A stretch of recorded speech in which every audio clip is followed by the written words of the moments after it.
আমার কাছে একটা মোবাইল আছে রেডমি নোট 9। এর প্রবলেম আছে, দেখো প্রবলেমগুলো হচ্ছে ওয়াইফাই অন হচ্ছে না, ওয়াইফাই কোনো লিস্ট বানাচ্ছে না, ওয়াইফাই অন হয়েছে কিন্তু কোনো লিস্ট বানাচ্ছে না, ব্লুটুথে হিডেন হয়ে আছে, ব্লুটুথটা হালকা হিডেন হয়ে আছে কিন্তু কোনো ডিভাইস লিস্ট বানায় না। আর এটা কি প্রবলেম আছে দেখো, ক্যামেরা খুলছে না, কিন্তু ক্যামেরাটা একবার ঘুরে দেখিয়ে দিচ্ছি, ক্যামেরা লাগানো আছে কিন্তু ক্যামেরা কোনো ওপেন হচ্ছে না, ব্যাক সেলফি কোনো ওপেন হচ্ছে না। এই সমস্ত প্রবলেম আমরা সাধারণত দেখেছি সিপিইউ থেকে প্রবলেম হয়ে থাকে। সিপিইউ রিভলভ করার পরে এই টাইপের প্রবলেম সমস্ত কিছু একবারই সলভ হয়ে যায়।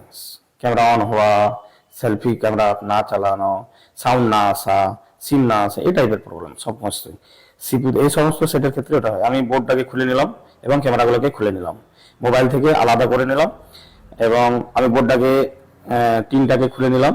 খোলার পরে উপরে যে একটা হেসিং পেস্টের ইয়ে আছে, টেপ আছে, এটাকে আমরা তুলে নিলাম। তারপরে বোর্ডটাকে পিসিবি স্ট্যান্ডে লাগিয়ে আইসি সাইডে যে গ্লুগুলো আছে সেই গ্লুগুলোকে আমরা কেটে নিলাম। প্রপারলি একবারে প্রপার পারফেক্ট কাটতে হবে, কারণ সাইডে যে কম্পোনেন্টস আছে সেই কম্পোনেন্টস যাতে না উঠে যায়।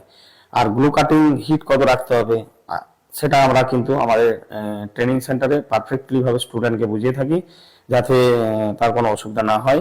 কারণ আমাদের নিজস্ব ট্রেনিং সেন্টার বাঁকুড়া টেলিকম বাঁকুড়াতে আছে, আমরা সেই ট্রেনিংয়ে পারফেক্ট ট্রেনিং দিয়ে থাকি একটা স্টুডেন্টকে, এবং আমরা গ্যারেন্টি রাখি একজন পারফেক্ট টেকনিশিয়ান তৈরি করার জন্য। আমরা আইসিটা গ্লু কাটিং হওয়ার পরেই দেখো আমরা হিট দিয়ে আইসিটাকে রিমুভ করছি মাদারবোর্ড থেকে, পারফেক্ট হিট পারফেক্ট এয়ার, যেটা আমরা ট্রেনিং সেন্টারে বলে থাকি ট্রেনিং দেওয়ার সময়। আইসিটা কিভাবে তুলতে হবে, কি প্রসেসে, কোন প্রসেসে হিট দিতে হবে। আইসি দেখো আমার উঠে গেছে, আইসি উঠে যাওয়ার পরে আমি ওটাকে মাদারবোর্ড সাইডটা ক্লিন করে নিচ্ছি, কারণ এটা হচ্ছে একটা পেস্টেড আইসি। মাদারবোর্ড সাইডটা পারফেক্টলি ভাবে ক্লিন করতে হবে যাতে না কোনো বল ড্যামেজ না হয়, কোনো বলের হাইট ঠিক রাখতে হবে। এবার ওটাকে আমরা ডিসোল্ডারিং ওয়্যার দিয়ে বলের যে হাইটটাকে সেটাকে ডাউন করে নিচ্ছি।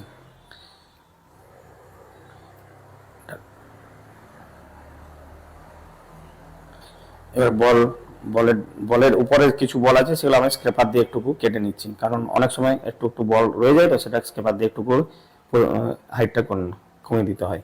এবার আমি আইসিটাকে আইসি স্ট্যান্ডের মধ্যে বস করে আইসিটাকে গ্লু কাটিং করবো। আইসি গ্লু কাটিং এর একটা হেয়ার আর হিট আলাদা আছে, যেটাতে আইসি কোনো ড্যামেজ না হবে। বেশি পরিমাণে হিট দিয়ে দিলে আইসিটা ড্যামেজ হতে পারে বা ব্যান্ড হতে পারে আইসি, বেশি চাপ দিয়ে দিলে আইসি স্ট্যান্ডে। এটা সবসময় লক্ষ্য রাখতে হবে। গ্লু কাটিং করছি আমরা।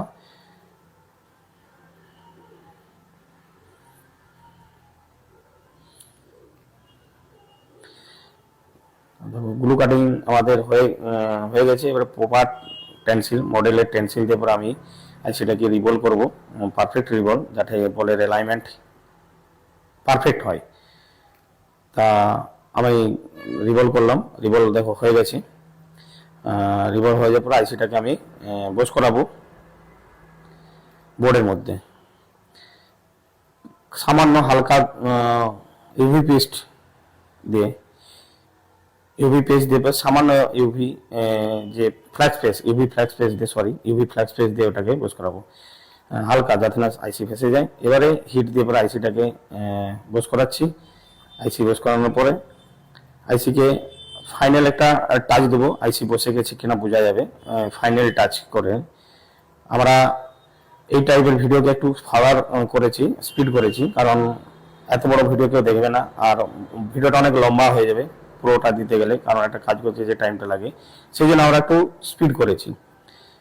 আইসি আমি পারফেক্ট বস করাচ্ছি এবং হালকা দেখতে পাচ্ছেন সাইড থেকে স্ক্র্যাপার দিয়ে হালকা টাচ করলাম। করার পরে আমি মাদারবোর্ডকে ঠান্ডা করে নিয়েছি, যেটা আমি ভিডিওতে দেখাই না। এবারে ক্যামেরাগুলো বস করে পর মাদারবোর্ডটাকে আমি এবং সেলফি ক্যামেরা লাগালাম।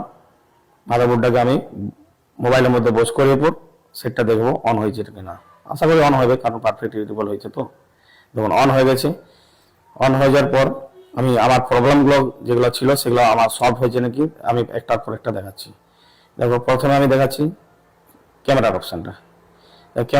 ব্যাক ক্যামেরা কাজ করে গেছে, সেলফি ক্যামেরাও কাজ করেছে, সেলফি ক্যামেরাটাও কাজ করছে, ব্যাক সেলফি দুটোই কাজ হচ্ছে। এবারে আমি ওয়াইফাই যে ডিভাইসগুলো শো করে গেছে, কানেক্টও হয়ে গেছে ওয়াইফাই। এবং আমার ব্লুটুথ আছে। এবারে ব্লুটুথ অপশনটা ওপেন করলাম, ব্লুটুথের যে ডিভাইসগুলো আছে সেই ডিভাইসগুলো দুটো শো করে গেছে, যেটা হালকা হিডেন ছিল সেটাও কেটে গেছে। তার মানে আমার যে প্রবলেম সেটা সলভ হয়ে গেছে। এই টাইপের কাজ যদি কেউ শিখতে চাও তাহলে আমাদের ট্রেনিং সেন্টারে এসে ভর্তি হতে পারেন।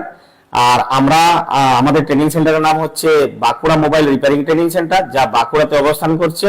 আর আমাদের নিচে দেওয়া নাম্বারে কন্ট্যাক্ট করতে পারেন আর যোগাযোগ করে ভর্তি হতে পারেন। আর কোনো কাস্টমারের যদি এই টাইপের কাজ পড়ে থাকে বা কোনো কাজ রিপেয়ারিং এর পারপাস কোনো কাজ থাকে, তাহলে আমাদের repairing centre Bankura Doltala repairing সেন্টারের নাম হচ্ছে টেকনিক্যাল সলিউশন, এখানে এসে রিপেয়ারিং করে নিয়ে যেতে পারেন।